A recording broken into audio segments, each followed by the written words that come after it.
આજે આપણે લોન અને વ્યાજના વ્યવહારોની વાત કરવી છે. આમનોંધના સંદર્ભમાં આપણે જે ચર્ચા કરી રહ્યા છે તેમાં અલગ અલગ 4 પદ્ધતિઓથી આપણે વિચારીને એની આમનોંધ બનાવવાની છે. ખાસ વિદ્યાર્થી મિત્રો પ્રેક્ટિસ કરજો, જેથી કરીને વધારે અસરકારક પદ્ધતિ તમે આમનોંધ પર તમારી પકડ સારી હાંસલ કરી શકો. શક્ય એટલા તમામ વ્યવહારો, જે તે પ્રકારને લગતા તમામ વ્યવહારોને આવરી લેવાનો પ્રયત્ન કરીએ છીએ. પણ ક્યાંક કોઈક વ્યવહાર અલગ પડતો હોય તો તમારે એને સમજીને એની વ્યવહારના પ્રકારની સમજૂતી મેળવવાની, ઉધાર જમાનો જે નિયમ છે એને લાગુ પાડવા માટે જે તે ખાતાનું નામ, ખાતાનો પ્રકાર, ઉધાર જમાનું કારણ, ઉધાર જમા, આનો બરાબર અભ્યાસ કરવાનો. અને એ વસ્તુ જો આપણા માઇન્ડમાં ઝડપથી સેટ થશે, જલ્દી સેટ થશે, તો આપણે ઝડપથી એની આમનોંધ બનાવી શકીએ. એટલે આ વસ્તુને લક્ષ્યમાં રાખીને આપણે વાત કરવી છે. તો સૌથી પહેલા આપણે વાત કરીએ છીએ લોન અને વ્યાજના વ્યવહારો. તો લોન અને વ્યાજના વ્યવહારોના સંદર્ભમાં બેંક, શરાફી પેઢી, વ્યક્તિ કે નાણાકીય સંસ્થા પાસેથી લોન લેવો. ધંધામાં નાણાંની જરૂરિયાત ઊભી થાય ત્યારે આ બધા પક્ષકારો, બેંક પણ લોન આપે છે, શરાફી પેઢીઓ પર છે, નાણાકીય સંસ્થાઓ પર છે, જે સામે વસ્તુ ગીરવે મૂકીને આપણને વસ્તુ ગીરો રાખીને આપણને લોન આપે છે, ઉછીની રકમ આપે છે. સોનું છે, મિલકત છે, એને ગીરવે મૂકીને આપણે લોન લઈ શકીએ છીએ. તો એને લીધેલી લોન કહેવાય. આપણે જ્યારે કોઈ લોન લઈએ છીએ, એટલે કે ધંધો જ્યારે કોઈ લોન લે છે તો એ લીધેલી લોન છે, લોન લેવામાં આવે. ધંધાની અંદર જ્યારે પૈસાની જરૂરિયાત ઊભી થાય ત્યારે એકાકી વેપારીને ભાગીદારી પેઢી માટે નાણાકીય સ્ત્રોત તરીકે એક જ વસ્તુ છે કે નાણાકીય સંસ્થા કે બેંક કે શરાફી પેઢી પાસેથી લોન લેવી. ધંધાની અંદર પૈસાની જરૂર પડે અને જો પોતાની મૂડી ઓછી પડતી હોય, એટલે પોતાની મૂડી પૂરતી થઈ ગઈ છે, હવે વધારાની રકમની જરૂર છે, તો ધંધાએ લોન લેવી પડે છે. અને એ લોન લેવા માટેના પ્રાપ્તિ સ્થાન આ બધા છે. અને એમાંથી જે લોન લઈએ છીએ એ લીધેલી લોન કહેવાય. લોન લેવામાં આવે એટલે એ લીધેલી લોન. એ લોન પર વ્યાજ પણ ચૂકવવું પડે છે. નક્કી કરેલા વ્યાજના દરે વ્યાજ ચૂકવવું પડે છે. એ વ્યાજની ચૂકવણી નિયમિત રીતે કરવી પડે છે. અને નીતિ નિયમોને આધારિત થઈને આપણે એ વ્યાજની ચૂકવણી કરવી પડે. એ નીતિ નિયમોને આધારિત આપણે પૈસાની ચૂકવણી કરવી પડે. તો એ બધી વસ્તુઓ એમાં સંકળાયેલી છે. તો લીધેલી લોન તરીકે આપણે એની નોંધ કરવી પડે. ધંધાના ફાજલ અથવા વધારાના નાણાં, કેટલીક વાર ધંધામાં ફાજલ નાણાં પડ્યા રહેતા હોય, વધારાના નાણાં પડ્યા રહેતા. તો કર્મચારી કે અન્ય વેપારીને, આપણા જાણીતા વેપારી હોય, અન્ય વ્યક્તિ હોય, એને પૈસાની જરૂર પડી અને એને આપણી પાસે માંગ્યા, અને જો આપણી પાસે પડ્યા છે તો એ નાણાંના સંદર્ભમાં એ નાણાંની અંદર એ નાણાંની જરૂરિયાત જે છે એની પૂરી કરવા માટે આપણે નાણાં આપીએ છીએ. એ નાણાં જે આપણે આપીએ છીએ એ આપણી ધીરેલી લોન કહેવાય. એ આપણી ધીરેલી લોન છે. જે આપણે પૈસા ધીરી રહ્યા છીએ, આપણે એને આપી રહ્યા છીએ. આપેલી અથવા ધીરેલી લોન પણ કહી શકાય. આપેલી અથવા ધીરેલી લોન પણ કહી શકાય. અને એ લોનને આધારે આપણે નાણાકીય ચૂકવણી કરવાની હોય છે. અને એમાં એની પણ શરતો હોય એ પ્રમાણે સામેવાળી વ્યક્તિ જેને આપણે ઉછીના નાણાં આપ્યા છે એ સમયાંતરે પૈસા ચૂકવશે. એના પર જે વ્યાજ છે એ વ્યાજ ચૂકવશે. તો એ લોન પર વ્યાજ આપણને મળે છે. એને આપેલી અથવા ધીરેલી લોન કહેવાય. આપણે જાણીતા વેપારીઓ, આપણો ધંધો નાણાકીય સંસ્થા કે શરાફી પેઢીનો નથી, પણ આપણી પાસે કોઈ ફાજલ નાણાં છે અને એ ફાજલ નાણાં જે છે એ આપણે નજીકના આપણા કોઈ જાણીતા વેપારી છે, કોઈ કર્મચારી છે અને પૈસાની જરૂર છે, તો આપણે એને વ્યાજના દરે, નક્કી કરેલા વ્યાજના દરે આપણે એને ઉછીની રકમ આપીએ છીએ. તો એ રકમ જે છે એ ધીરેલી અથવા આપેલી લોન કહેવાય. એ લોનની સંદર્ભમાં આપણે એ લોન પર આપણને વ્યાજ મળે તે આપણી આવક કહેવાય. તો આ રીતે ફાજલ નાણાંનો ઉપયોગ થઈ શકે. લીધેલ લોન ખાતા અને આપેલ કે ધીરેલ લોન ખાતા. ખાસ વિદ્યાર્થી મિત્રો ધ્યાન રાખજો, ઘણી વાર ઓળખવામાં ભૂલ થતી હોય છે. તો એ લોનના જે ખાતા છે એ વ્યક્તિના ખાતા, કારણ કે સામેવાળી વ્યક્તિ આપનાર છે. તો લોનના ખાતા આપણે સામેવાળી વ્યક્તિ લેનાર પણ છે. તો એ બંને સંજોગોમાં લેનારા આપનારનો વ્યક્તિ ખાતાનો નિયમ આપણે એમને લાગુ પડવાનો છે. એ વ્યક્તિ ખાતા હોવાથી તેને વ્યક્તિ ખાતાનો નિયમ લાગુ પડશે. વ્યક્તિ ખાતાનો નિયમ આપણે લાગુ પડવાનો છે. કારણ કે કેટલીક વાર વિદ્યાર્થીઓ ઓળખવામાં ભૂલ કરે અને લીધેલ લોન ને ધીરેલ લોન ખાતા મિલકતના ખાતા ગણી લે, તો એને આધારે થતી આમનોંધ, એને આધારે થતી નોંધ ખોટી પડે છે. તો એટલે ખાસ આ વસ્તુને ધ્યાનમાં રાખવાની છે કે આ જે ખાતા છે બધા વ્યક્તિના ખાતા છે. લીધેલ લોન ખાતું અને ધીરેલ લોન ખાતું વ્યક્તિના ખાતા તરીકે એની નોંધ કરવાની છે. લીધેલ લોન પર વ્યાજ અને આપેલ કે ધીરેલ લોન પર વ્યાજ એ ઉપજ ખર્ચ ખાતા છે, એને ઉપજ ખર્ચ ખાતાનો નિયમ લાગુ. આપણી આવક અને ખર્ચ છે, લીધેલી લોન પર વ્યાજ ચૂકવવું પડે. જે પૈસા ધંધાએ લીધા છે ઉછીના, એના ઉપર એને વ્યાજ ચૂકવવું પડશે. અને જે લોન બીજાને આપી છે એના ઉપર ધંધાને વ્યાજ મળશે, તો એ એની આવક છે. તો લોન પર વ્યાજ જે છે એ લોન પર વ્યાજ જે છે એ ધીરેલ લોન પર વ્યાજ અને લીધેલ લોન પર વ્યાજ, એ બે જે ખાતાઓ છે એ ખાતાઓના સંદર્ભમાં એ લોન પર વ્યાજ આવક અને ખર્ચના સંદર્ભમાં ઉપજ ખર્ચ ખાતાના નિયમ પ્રમાણે લાગુ પાડવાના છે. અને ઉપજ ખર્ચ ખાતાનો જે નિયમ લાગુ પડશે એ ઉપજ ખર્ચ ખાતાના નિયમ મુજબ એની નોંધ થશે. તો લીધેલ લોન પર વ્યાજ ચૂકવવું પડે છે જે ખર્ચ છે, અને આપેલ લોન પર વ્યાજ મળે છે તેથી તે આવક છે. તો આ ચારે ચાર વસ્તુનો કન્સેપ્ટ તમારા મગજમાં ક્લિયર થઈ ગયો હશે, જેથી કરીને તમે સરળતાથી એ વસ્તુને સમજી શકશો. અને એને આધારે જ્યારે આપણે આની આમનોંધ કરવાની હોય ત્યારે એ આમનોંધને પણ બરાબર ધ્યાનથી સમજીને આ નિયમોને આધીન એ પ્રમાણે એની આમનોંધ કરીશું. તો સૌથી પહેલા આપણે વાત કરીએ છીએ વ્યવહારોના સંદર્ભમાં. તો સૌથી પહેલા વાત કરીએ 2021 માર્ચ 11, પવન પાસેથી ₹25,000ની લોન 12% વ્યાજના દરે લીધી. તારીખ પણ છે, વર્ષ પણ છે. વર્ષ અને તારીખ આપણે ધ્યાનમાં લેવાના છે, એની નોંધ આપણે આમનોંધની અંદર પણ કરવાની છે. પવન પાસેથી 25,000ની લોન 12% વ્યાજ, વ્યાજનો દરનો ઉલ્લેખ પહેલા કરી દેવો પડે. જ્યારે આપણે વ્યાજનો દર નક્કી કરી દેવો પડે કે એનું વાર્ષિક કેટલા ટકા વ્યાજ આપણે ચૂકવવામાં આવશે, તો એ વ્યાજની ગણતરી પહેલેથી આપણે ધ્યાનમાં લેવી પડે. એ વ્યાજની ચોખવટ પહેલેથી કરી લેવી પડે, જેથી કરીને ભવિષ્યમાં કોઈ વિખવાદ થાય નહીં. તો અહીંયા વિદ્યાર્થી વિચારવાનું છે કે આપણે પવન પાસેથી લોન લઈએ છીએ તો એ લોનનું ખાતું છે, એ લીધેલ લોનનું ખાતું છે કે ધીરેલ લોનનું ખાતું છે. અને બીજી વસ્તુ કે બીજું કયું ખાતું એમાં સંકળાયેલું છે, કારણ કે આપણે એ બંને ખાતાના સંદર્ભમાં વિચારવાનું છે. એ ખાતાઓ કયા સંકળાયેલા છે એ ખાતાઓને ઓળખવાનું છે. વ્યવહાર તો રોકડ છે, એક વસ્તુ આપણે ક્લિયર થઈ જશે કે વ્યવહાર રોકડ છે, કારણ કે લોન લીધી છે, પૈસા મળી ગયા છે, તો એ રોકડ વ્યવહાર છે. એ રોકડ વ્યવહારના સંદર્ભમાં આપણે રોકડ ખાતું એક પકડીશું, એક ખાતું રોકડ ખાતું હશે, બીજું ખાતું પવનની લોનનું ખાતું હશે. તો બંને ખાતા આપણને મળી ગયા છે. રોકડ ખાતું જે છે એ માલ મિલકત ખાતું છે. રોકડ ધંધામાં આવે છે એટલે એ ઉધાર છે. રોકડ ધંધામાં આવે છે એટલે ઉધાર છે. પવનની લોનનું ખાતું વ્યક્તિ ખાતું છે. પવન અહીંયા આપનાર છે એટલે જમા છે. પવન અહીંયા આપનાર છે, પવનની લોનનું ખાતું આપનાર ખાતું વ્યક્તિ ખાતું તરીકે જોઈશું. તો એ સંજોગોમાં આપણે એની આમનોંધ આ પ્રમાણે કરી શકીએ. આમનોંધને બરાબર મગજમાં ચલાવવાની છે. દરેક વ્યવહારને તમારે સમજીને એ બેવડી અસરો મગજમાં ચલાવશો. 2021 માર્ચ 11 રોકડ ખાતે ઉધાર 25,000, તે પવનની લોન ખાતે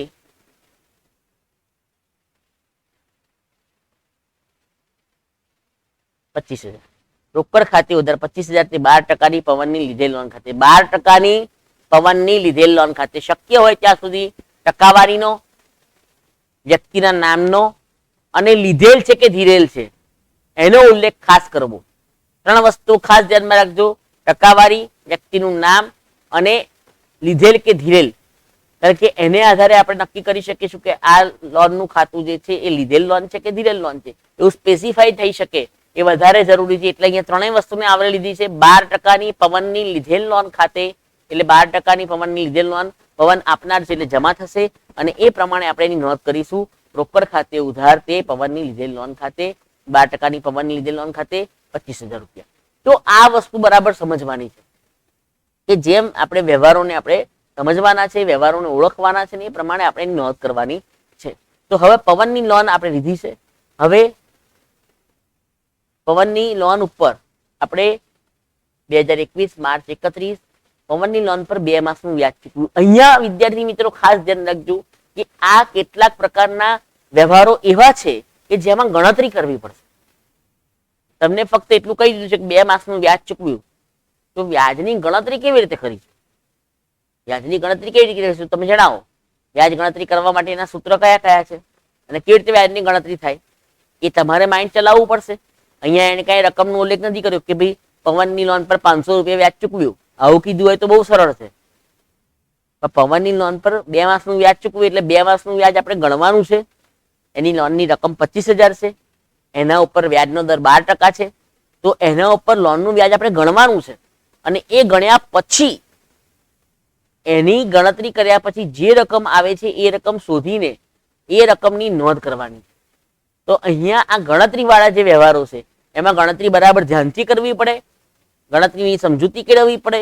કયા પ્રકારની રીતે ગણતરી કરીશું એ મને જણાવો, કે કઈ રીતે આપણે એના વ્યાજની ગણતરી કરીશું. તો એ બરાબર ધ્યાનથી જો આવડી જાય તો એને આધારે આપણે વ્યાજની ગણતરી કરી શકીએ. ખાસ ધ્યાન રાખજો વિદ્યાર્થી મિત્રો, સૂત્ર છે આપણે અગાઉના ધોરણોમાં શીખી ગયા છીએ. I બરાબર PRN/100 નું સૂત્ર આપણે ધ્યાનમાં લેવાનું છે. I બરાબર PRN/100. આ સૂત્રને આધારે આપણે વ્યાજ ગણવાનું છે. I એટલે ઇન્ટરેસ્ટ, P એટલે મુદ્દલ રકમ છે, R એટલે રેટ છે અને N એટલે સમય છે અને ભાગ્યા 100. ફરીથી વિદ્યાર્થી મિત્રો, I એટલે ઇન્ટરેસ્ટ છે, P એટલે મુદ્દલ રકમ છે જેના પર વ્યાજ ગણવાનું છે, R એટલે રેટ ઓફ ઇન્ટરેસ્ટ એટલે વ્યાજનો દર, કેટલા ટકા વ્યાજનો દર છે, અને N એટલે વર્ષો. તો અહીંયા I બરાબર PRN/100. તો અહીંયા 25,000 ઉપર 2 માસનું અને 12% લેખે. P 25,000 છે મુદ્દલ રકમ, વ્યાજનો દર 12% છે, સમયગાળો 2/12 છે. આ રીતે 25,000 × 12 × 2/100 × 12 આ 100 છેદમાં સૂત્રમાં છે. તો આ પ્રમાણે આપણે ગણતરી કરીશું. તો કેલ્ક્યુલેટરના માધ્યમથી ગણતરી કરીને આપ જવાબ આપો કે કેટલા રૂપિયા વ્યાજ થશે. ખાસ વિદ્યાર્થી મિત્રો, કેલ્ક્યુલેટરની અંદર ગણતરી કરવામાં ધ્યાન રાખવાનું છે જેથી કરીને આપણે ઝડપથી એવી ગણતરીઓ કરી શકીએ અને એ પ્રમાણે ટકાવારીને બધું ગણતરી કરીને આપણે એનું વ્યાજની રકમ મેળવી શકીએ. તો આ રીતે આપણે વ્યાજ ગણીશું. આ રીતે વ્યાજ ગણતા આપણને 500 રૂપિયા રકમ મળશે. 12 ઉડી જશે, 2 મીંડા ઉડશે એટલે 250 × 2 500 રૂપિયા રહેશે. એ 500 રૂપિયા આપણે વ્યાજ ચૂકવ્યું છે. એટલે ખાસ આવા ગણતરીના વ્યવહારોમાં ગણતરીમાં ખાસ ધ્યાન રાખજો, કારણ કે આમનો સાચી હશે પણ રકમ જો ખોટી હશે તો વ્યવહારના આમનોના માર્ક નહીં મળે. આમનો સાચી ને રકમ ખોટી તો પણ માર્ક નહીં મળે, રકમ સાચીને આમનો જ ખોટી તો પણ માર્ક્સ નહીં મળે. તો બંને સાચા હોય તો જ પૂરેપૂરા માર્ક્સ મળે. એટલે એ બાબતને ખાસ લક્ષમાં રાખજો. તો આ રીતે આપણે વ્યાજની ગણતરી કરવાની, વ્યાજની ગણતરી કરીને વ્યાજ શોધી લેવાનું અને એ વ્યાજ શોધ્યા પછી એ વ્યાજને આધારે આપણે એની નોંધ કરવાની છે. તો હવે અહીંયા કયા 2 ખાતા સંકળાયેલા છે? પવનની લોનનું વ્યાજ ખાતું છે, લીધેલી લોનનું વ્યાજ ખાતું છે, ઉપજ ખર્ચ ખાતું છે. પવનની લોન પર વ્યાજ ખર્ચ છે કારણ કે આપણે ચૂકવવું પડે છે, તો ખર્ચ છે એટલે એ ઉધાર થશે. પૈસા રોકડમાં ચૂકવાય છે, ચૂકવ્યું શબ્દનો મતલબ રોકડમાં ચૂકવાય છે. રોકડ ખાતું છે, માલ મિલકત ખાતું છે. રોકડ જાય છે એટલે જમા થશે, રોકડ જાય છે એટલે જમા થશે. તો અહીંયા આપણે એની આમનોંધ જે છે એ આમનોંધ આપણે લખવાની છે. તો આના આધારે આપણી આમનોંધ બનશે. ગણતરી કર્યા પછી આપણે આમનોંધ લખીશું કે પવનની લોનના લીધેલ લોનના વ્યાજ ખાતે ઉધાર તે રોકડ ખાતે 500 રૂપિયા. લોનના વ્યાજ ખાતે ઉધાર, લોનના વ્યાજ ખાતે ઉધાર ઉપર ઉધાર છે તે રોકડ ખાતે જમા છે. તો લોનનું વ્યાજ ખાતું જે છે એ આપણા માટે ખર્ચ છે ને રોકડ જાય છે એટલે જમા છે. તો આ રીતે વિદ્યાર્થી મિત્રો ખાસ સમજવાનું છે કે કઈ રીતે લોનના વ્યવહારોની નોંધ થાય છે. આગળ વાત કરીએ તો બીજા વ્યવહાર તરફ જઈએ છીએ. પવનની લોન પૈકી 15,000 લોન પેટે ચૂકવી દીધા. આપણી પાસે પૈસાની વ્યવસ્થા થઈ એટલે આપણે પૈસા ચૂકવી દીધા. તો લોન પેટે ચૂકવી દીધી છે રકમ. તો હવે પવનની લોનનું ખાતું જે છે એ જમા હતું. હવે આપણે એને પૈસા ચૂકવીએ છીએ એટલે એટલી રકમની લોન આપણી ઘટી જશે. પવનની લોન જે છે એ ઘટી જશે એટલે પવનની લોન જે છે એનું ખાતું જે છે એ ખાતું અને રોકડ ખાતું 2 સંકળાયેલા છે. 12%ની પવનની લીધેલ લોન ખાતું જે છે એ અને રોકડ ખાતું જે આપણે અગાઉ નોંધ કરી હતી એના કરતા વિરુદ્ધ નોંધ થશે. એટલે કે આપણે પૈસા ચૂકવીએ છીએ એટલે રોકડ જાય છે એટલે જમા થશે. પવનની લીધેલી લોન જે છે એ ખાતું ઉધાર થશે કારણ કે પૈસા લેનાર છે, પવન લાભ લેનાર છે, પવન પૈસા લેનાર છે. પવનની લોનના ભાગરૂપે આપણે પૈસા ચૂકવીએ છીએ એટલે લોન ખાતે જશે. પવન ખાતે નહીં લખાય, પવનની લીધેલી લોન ખાતે ઉધાર થશે અને રોકડ ખાતે જમા થશે. તો પવનની લીધેલી લોન જે છે એના પેટે પૈસા ચૂકવી દીધા છે તો અહીંયા આપણે પૈસાની સગવડ થતા પૈસા ચૂકવીએ છીએ તો એની અંદર આપણે આમનો 12% પવનની લીધેલ લોન ખાતે ઉધાર 15,000, તે રોકડ ખાતે 15,000. તો આ પ્રમાણે આપણે આમનો વિચારવાનું. એની રકમ જે છે એના જેટલી રકમની લોન લીધી છે એના પેટે આપણને સગવડ થાય એમ આપણે પૈસા ચૂકવી દઈએ છીએ. તો એ સંજોગોમાં પૈસા ચૂકવી દઈએ છીએ તો એ ચૂકવણી કરતા કરતા એ રકમ જે છે એ ઘટતી જશે. એ રકમ જે છે એ લોનની રકમ ઘટશે અને એ રકમ વિરુદ્ધ અસરથી એટલે કે પહેલા જમા હતું હવે ઉધાર થશે એમ ધીમે ધીમે એ રકમ ઘટતી જશે. હવે ફક્ત 10,000 રૂપિયા ચૂકવવાના બાકી રહ્યા. એવું અર્થઘટન આપણે થઈ શકે કે 25,000 માંથી 15,000 રૂપિયાને ચૂકવી દીધા છે તો બાકીના 10,000 રૂપિયા જ હવે ચૂકવવાના બાકી રહ્યા છે. તો લોન પેટે ખાસ ઉલ્લેખ કરેલો જ હોય વ્યવહારમાં, ધ્યાનથી સમજવાનું. લોન પેટે રકમ ચૂકવી હોય એ લોન ખાતે જાય, વ્યાજ પેટે રકમ ચૂકવી હોય એ વ્યાજ ખાતે જાય. કારણ કે કેટલીક વાર ભેગા વ્યવહાર પણ બનાવે. અહીંયા તો અલગ અલગ વ્યવહારથી સમજાવવાનો પ્રયત્ન કર્યો છે. કેટલીક વાર પવનની લોન પેટે 15,000 અને વ્યાજ પેટે 2,000 રૂપિયા ચૂકવ્યા તો બંને ખાતા અલગ છે. પેલી રકમ લોન પેટે ચૂકવાય છે એટલે એટલું દેવું ઘટે છે અને બાકીની રકમ વ્યાજ પેટે ચૂકવાય છે એ ખર્ચ છે. એટલે આ વસ્તુ ધ્યાનમાં રાખજો. પવનની લોન ખાતે ઉધાર, વ્યાજ ખાતે ઉધાર, તે રોકડ ખાતે. સંયુક્ત આમનોંધ કરવી હોય તો એ પણ થાય. જ્યારે બે વ્યવહારો મિક્સ આપેલા હોય ત્યારે તમારે સંયુક્ત આમનોંધ કરવાની હોય તો એ રીતે પણ થાય. બે વ્યવહારોની અલગ અલગ નોંધ કરવી હોય તો એ પણ થાય. પવનની લોનના વ્યાજ ખાતે, લોન ખાતે ઉધાર તે રોકડ ખાતે અને પવનની લોનના વ્યાજ ખાતે ઉધાર તે રોકડ ખાતે એમ અલગ અલગ આમનોંધ બી થાય. તો આ બધી વસ્તુને બરાબર ધ્યાનથી સમજવાની છે અને એને આધારે નોંધ કરવાની છે. લોનની રકમ લોન ખાતે જાય, વ્યાજની રકમ વ્યાજ ખાતે જાય અને એ પ્રમાણે આપણે નોંધ કરવાની છે. આગળ વાત કરીએ તો વ્યવહારને પુનિતને ₹30,000 ની લોન 8% વ્યાજના દરે આપી. આપણે ધંધાનો પક્ષકાર શું છે, આપનાર છે કે લેનાર છે એ સમજવાનું છે. સામેવાળો લેનાર છે, આપણે વ્યાજની દરે લોન આપી છે તો સામેવાળો પક્ષકાર લેનાર છે. લેનાર છે તો આપણે શું કરીશું, એ ખાતે ઉધાર કરીશું. તો અહીંયા પુનિત છે એ પુનિતની લોન ખાતે ઉધાર થશે અને રોકડ ધંધામાંથી જાય છે એટલે જમા થશે. રોકડ ધંધામાંથી જાય છે એટલે જમા થશે. તો આપણે અહીંયા બે ખાતા સંકળાયેલા છે. પુનિતને ધીરેલી લોન ખાતું, વ્યાજનો દર અગાઉથી નક્કી કરી દીધો છે. રોકડ જાય છે એટલે જમા કરીશું. પુનિતને ધીરેલી લોન ખાતે ઉધાર, તે રોકડ ખાતે. એ પ્રકારની આમનોંધ થશે. રકમ છે 30,000 રૂપિયા. તો 2021 માર્ચ 31 8%ની પુનિતને ધીરેલ કે આપેલ લોન ખાતે ઉધાર 30,000 રૂપિયા, તે રોકડ ખાતે 30,000 રૂપિયા. આ પ્રમાણે એની આમનોંધ થશે. પુનિતને આપેલી શબ્દ અથવા ધીરેલી શબ્દ બંને ચાલી શકે. આપણે લોન આપીએ તો આપેલ કે ધીરેલ ગમે તે શબ્દ લખીએ ચાલી શકે. બંનેનું અર્થઘટન એક જ છે. પરીક્ષામાં તમે ગમે તે એક લખો તો પણ ચાલે. તો આ પ્રમાણે આપણે લોન આપીએ છીએ. લોન લાભ લેનાર છે, પુનિત લાભ લેનાર છે. લોન પેટે આપણે રૂપિયા ચૂકવ્યા છે અને રોકડ ધંધામાંથી જાય છે એટલે જમા થશે. આગળ વાત કરીએ તો આ લોન જે છે એ લોન ઉપર આપણે વ્યાજની ગણતરી પણ કરવી પડે. તો અહીંયા આપણને કીધું છે પુનિતની લોન પર 3 માસનું વ્યાજ મળ્યું. જે લોન આપણે આપી હશે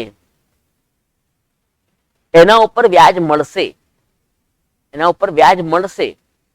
તો અહીંયા ફરીથી પાછું ખાસ વિદ્યાર્થી મિત્રો ધ્યાન રાખજો, જે ગણતરીના વ્યવહારો છે એમાં તમારી ગણતરી પરફેક્ટ નહીં હોય તો તમારી આમનોંધ ખોટી પડવાની શક્યતા પૂરેપૂરી રહેશે. તો ગણતરી વાળા વ્યવહારોમાં બહુ જ ધ્યાનથી ને સમજીને આમનોંધ કરવાની, ગણતરી કરવાની, બંને વસ્તુમાં ધ્યાન રાખવાની છે. તો ધ્યાનથી સમજો. I બરાબર PR/100 નું સૂત્ર, P બરાબર મુદ્દલ રકમ, R બરાબર રેટ એટલે કે વ્યાજનો દર અને N બરાબર વર્ષો ભાગ્યા 100.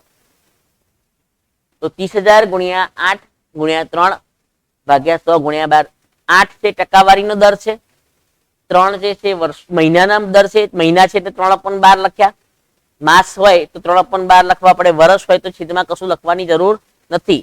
તો 4 મહિના હોય તો 4/12, 5 મહિના હોય તો 5/12. જેટલા મહિનાનું વ્યાજ ગણવાનું છે એટલા મહિના ભાગ્યા 12 એમ લખીને આપણે ગણતરી કરવાની છે. મુદ્દલ રકમની સાથે ટકાવારી વ્યાજ જે આપેલું છે એને ગુણાકાર કરીને. તો 30,000 ગુણ્યા 8 ગુણ્યા 3 ભાગ્યા 100 ગુણ્યા 12. તો 600 રૂપિયા જે છે એ 600 રૂપિયા જે છે એ લોન પર વ્યાજ છે. લોન પર વ્યાજ. આ લોન પર વ્યાજ જે ચૂકવાયું છે એ વ્યાજની ગણતરી આપણે કરી.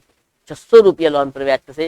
3 ને 12 વડે ભાગીશું 4, 4 દુ 8 થશે અને એની આમનોંધ આપણે કરીશું.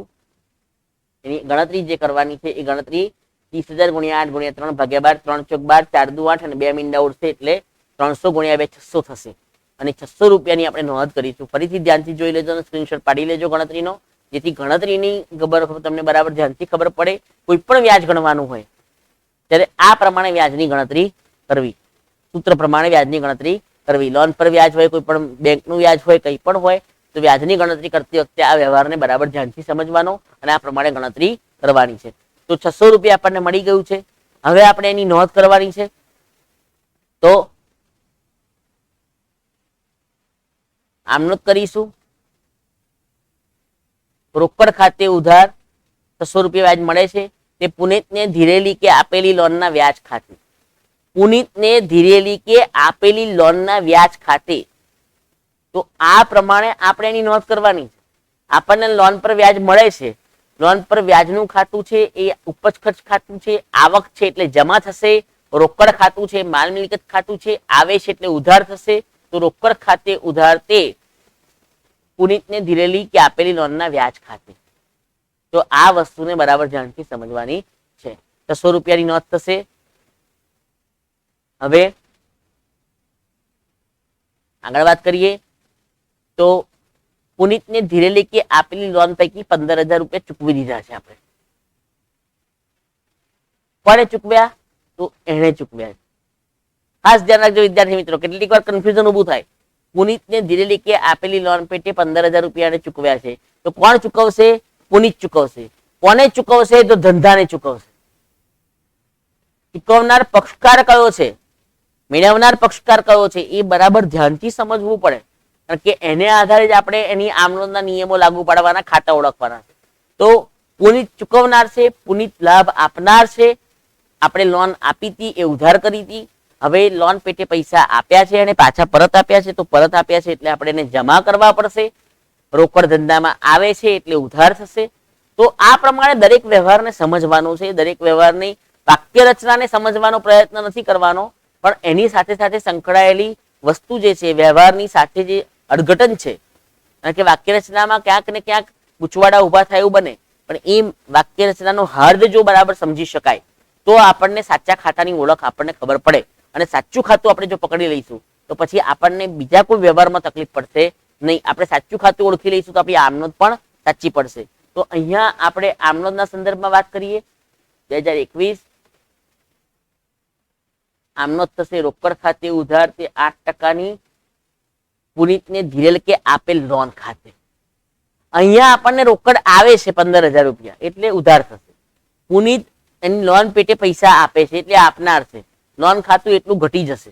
આપણે હવે ફક્ત 15,000 રૂપિયા લેવાના રહ્યા. 15,000 રૂપિયા મળી ગયા છે આપણને, એટલે એ આપણી લોનનું ખાતું જે છે, ધીરેલ લોનનું ખાતું એ ઘટી ગયું. એટલે હવે ફક્ત 15,000 જ લેવાના રહ્યા. તો આ પ્રમાણે ચૂકવણી થાય ત્યારે રોકડ આવે છે ઉધાર અને પુનિતને આપેલી જે ધીરેલી લોન છે એ જમા થશે. તો આ પ્રમાણે આપણે લોનના વ્યાજના વ્યવહારોને સમજવાના છે. વ્યાજની ગણતરી પણ કરવી પડશે અને લોન પર વ્યાજના વ્યવહારોને આધારે સમજૂતી પણ મેળવવી પડશે. આગળ વાત કરીએ તો કારકુન પરમની 30,000ની લોન 8% વ્યાજની મંજૂર કરી. આપણે લોન પર વ્યાજની મંજૂરી આપી છે, લોન પર વ્યાજ મંજૂર કર્યું છે. હજી લોન પર વ્યાજની મંજૂરી લોન 8% વ્યાજની મંજૂર કરી છે. તો આપણે હજી મંજૂર કરી છે, હજી આપણે પૈસા ચૂકવ્યા નથી, પૈસાની કોઈ લેવડ દેવડ થઈ નથી. આપણે મૌખિક એને કીધું છે કે મંજૂર કરી છે, હજી કોઈ રોકડ લેવડ દેવડ થઈ નથી. તો શું કરીશું? તો આપણે એ વ્યવહાર બિનઆર્થિક વ્યવહાર છે. ખાસ ધ્યાન રાખજો વિદ્યાર્થી મિત્રો, વાક્ય રચનાના આધારે કેટલીક વાર પરીક્ષક બિનઆર્થિક વ્યવહાર પૂછી લેતા હોય છે અને એમાં આપણે એની આમનોંધ કરવા બેસી જઈએ તો ખોટું પડે. તો વ્યવહારને સમજવાનો છે. ક્યાંય પણ કોઈ નાણાકીય લેવડ દેવડ થઈ નથી, મંજૂર કરી છે. બેંકે પણ આપણી લોન મંજૂર કરી તો બેંક આપણી લોન મંજૂર કરનાર છે. તો બેંક લોન મંજૂર થઈ છે તો એનો મતલબ હજી આપણને બેંકે પૈસા આપ્યા નથી. તો એ સંજોગોમાં એ વ્યવહાર બિનઆર્થિક વ્યવહાર છે એમ માનવું પડે. તો આ વસ્તુને બરાબર ધ્યાનથી સમજવાની છે કે જેથી કરીને અલગ અલગ વ્યવહારોના સંદર્ભમાં આપણે લોન અને વ્યાજના વ્યવહારોને સમજી શકીએ. આગળ વાત કરીએ તો ગાલખાદ અને ગાલખાદ પરત અંગેના વ્યવહારો. ગાલખાદ અને ગાલખાદ પરતના વ્યવહારો.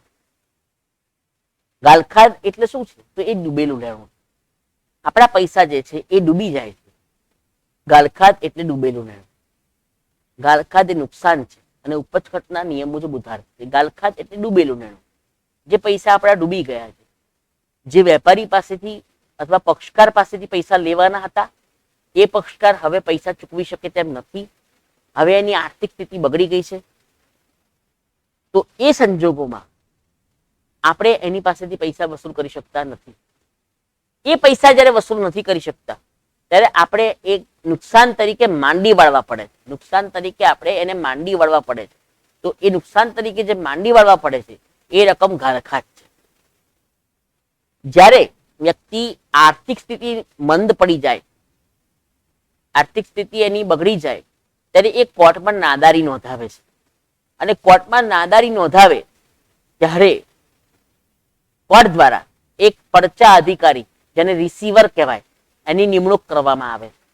અને એ રિસીવર જે છે એ જે વ્યક્તિ નાદાર થઈ ગયો છે, જે વ્યક્તિ નાદારી નોંધાવવા બેંકમાં કોર્ટમાં જાય છે અને કોર્ટમાં જઈને એમ કહે છે કે હવે હું નાદાર છું, મારે જાહેર કરવું છે, તો એ સંજોગોમાં એના પર બીજા કોઈ પક્ષકારો પોતાના પૈસાની ઉઘરાણી માટે દબાણ કરી શકતા નથી. એને કાયદાનું રક્ષણ મળે છે. જ્યારે વ્યક્તિ નાદારી નોંધાવા જાય છે ત્યારે પડચા અધિકારીની નિમણૂક કોર્ટના જજ દ્વારા કરવામાં આવે.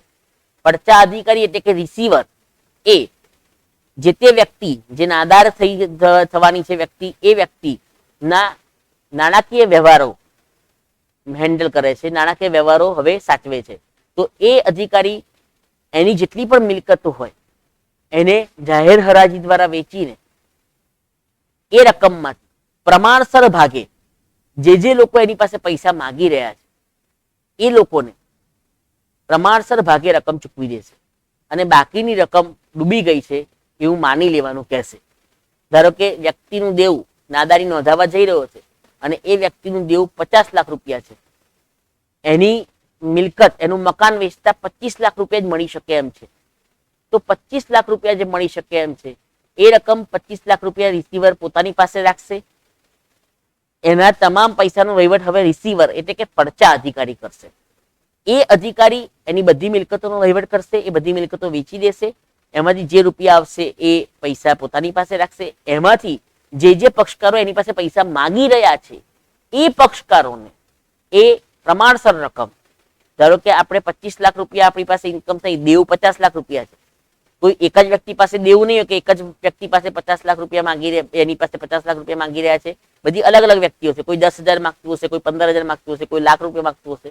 તો રિસીવર શું કરશે? એ તટસ્થ રહીને જે વ્યક્તિ 10,000 રૂપિયા માંગતું હશે એને 50 લાખની સામે 25 લાખ રૂપિયા આવ્યા છે એટલે 50% રકમ આવી છે.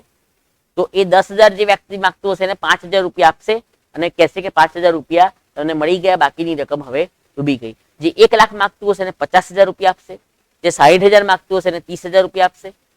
તો એટલી રકમ રિસીવર દરેકે દરેક પક્ષકારો વચ્ચે જે એના એ વ્યક્તિના જે નાદાર વ્યક્તિ થવાની છે, નાદાર વ્યક્તિ નોંધારી નોંધાવા જઈ રહી છે, એ વ્યક્તિના જે દીવાદારો છે એ લોકો, લેણદારો છે એ લોકોને આ રીતે પૈસા ચૂકવશે. તો આ પ્રમાણે નાણાકીય હિસાબોનો વહીવટ કરશે. નાદારી નોંધાયા પછી એ વ્યક્તિ પોતે કાયદાકીય રક્ષણ મળશે. એ ઉપરાંત એ પોતે પોતાની રીતે પોતાના નાણાકીય વ્યવહારો કરી શકવા માટે સમર્થ હોતો નથી, કારણ કે એની બધી જ મિલકતો જપ્ત કરી લેવામાં આવે છે અને એ બધી રકમની ચૂકવણીઓ રિસીવર દ્વારા બધા વહીવટ, રિસીવર દ્વારા જેનો બધો વહીવટ કરવામાં આવે છે. તો આ પ્રમાણે રિસીવર જે છે એ દરેકે દરેક લોકોને પ્રમાણસર પૈસા ચૂકવશે અને એના બદલામાં એ રિસીવરને મહેનતાણું પણ આપવું પડે છે. રિસીવર જે છે કોર્ટના દ્વારા નિમણૂક પામેલ ચોક્કસ ફડચા અધિકારી પણ શબ્દ છે. એ ફડચા અધિકારી છે કે જે ફડચામાં ગયેલી વ્યક્તિના હિસાબોની તપાસ કરે છે, ફડચામાં ગયેલી વ્યક્તિના હિસાબોને બરાબર તૈયાર કરે છે અને એ પ્રમાણે હિસાબોની નાણાકીય ચૂકવણી પણ કરે છે. તો આ આખી પ્રોસેસ છે.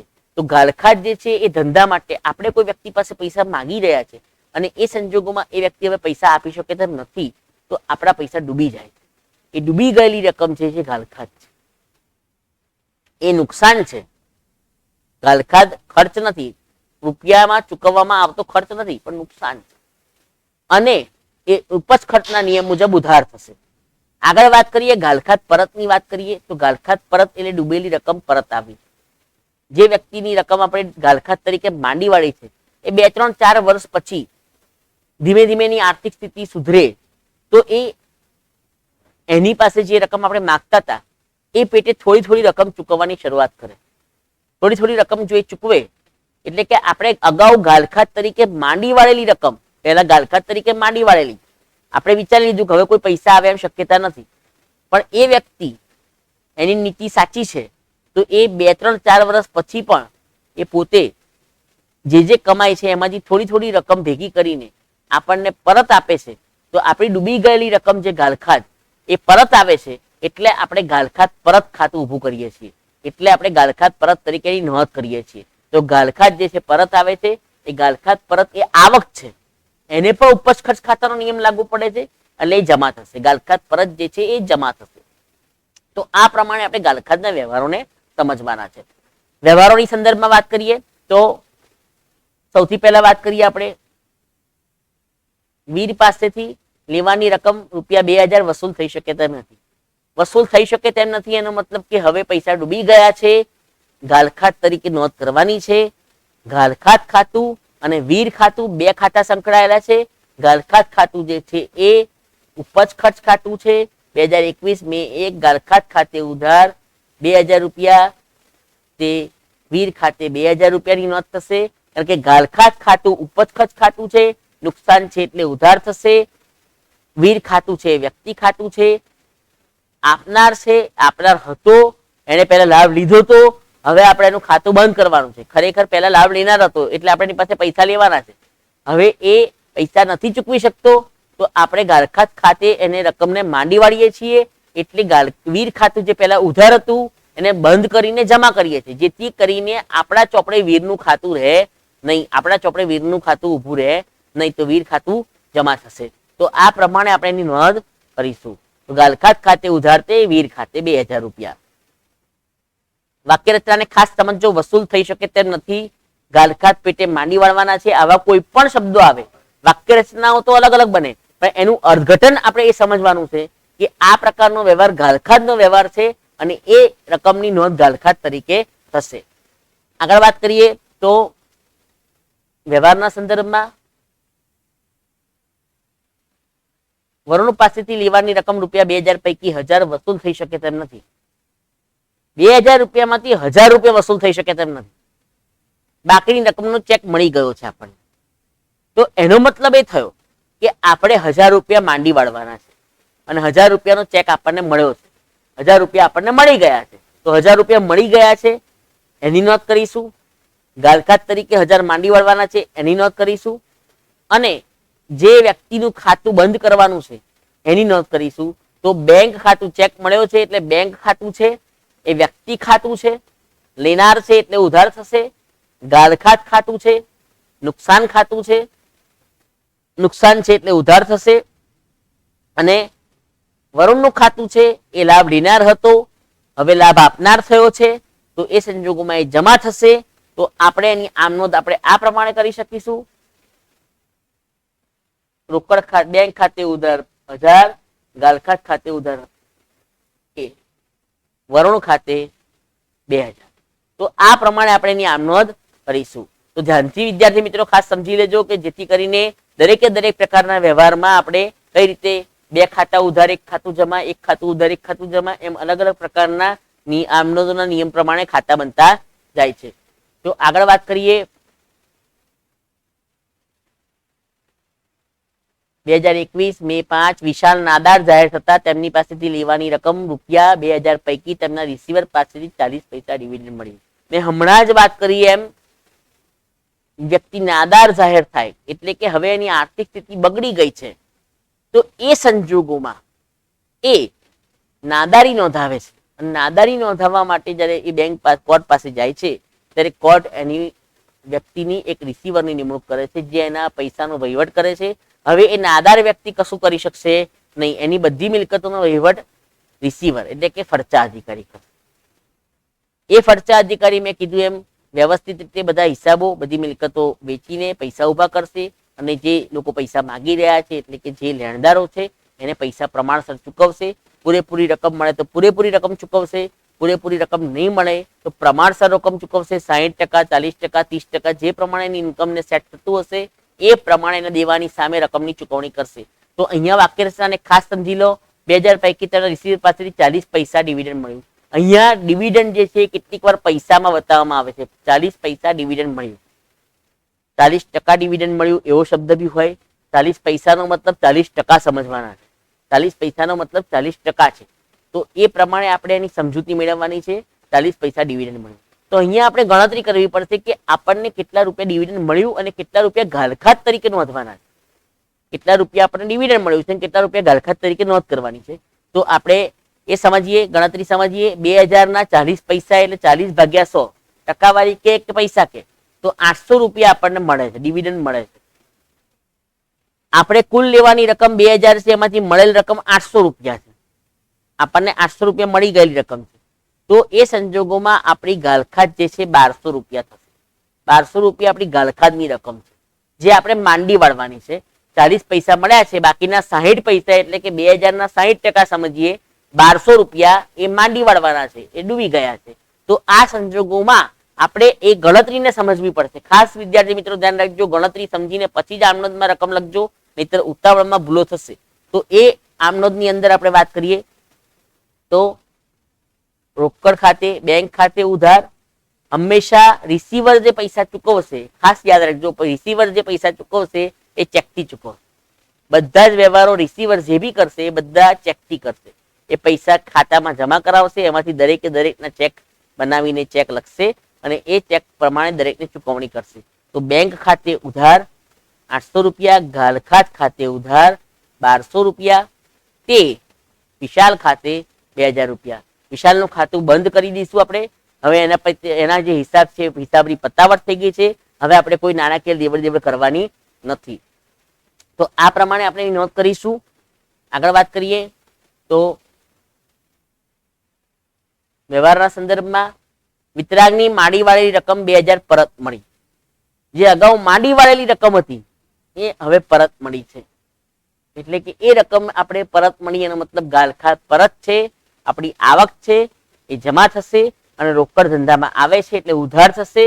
તો એ પ્રમાણે આપણે એની નોંધ કરીએ તો એની આમનું કંઈક આવી બનશે: રોકડ ખાતે ઉધાર અથવા બેંક ખાતે ઉધાર, બેંકથી પણ પૈસા મળી શકે, તે ગાલખાત પરત ખાતે 2000 રૂપિયા. આ પ્રમાણે પણ આપણને રકમ મળી શકે. તો રોકડ કે બેંક ખાતે ઉધાર બંને લખી શકીએ. અહીંયા ચેકથી મળ્યું છે તો બેંકનો ઉલ્લેખ કરી શકીએ. તો બેંક કે રોકડ ખાતે ઉધાર, તે ગાલખાત પરત ખાતે. ખાસ ધ્યાન રાખજો વિદ્યાર્થી મિત્રો, વિતરાગ ખાતે નહીં લખવાનું. વિતરાગ ખાતે આપણે નથી લખતા કારણ કે અગાઉ માંડી વાળી છે. વિતરાગનું ખાતું બંધ કરી દીધું છે આપણે.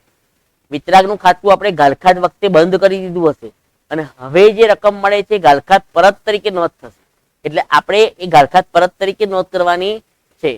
તો આ પ્રમાણે આપણે સમજૂતી મેળવી. તો બરાબર ધ્યાનથી સમજી લેજો. દરેકે દરેક પ્રકારના વ્યવહારોને આપણે સમજવાના છે ને મગજમાં ઉતારવાના છે, જેથી કરીને બહુ ઝડપથી આપણે આપણા વ્યવહારો ઉપર સારી ગ્રીપ હાંસલ કરી શકીએ.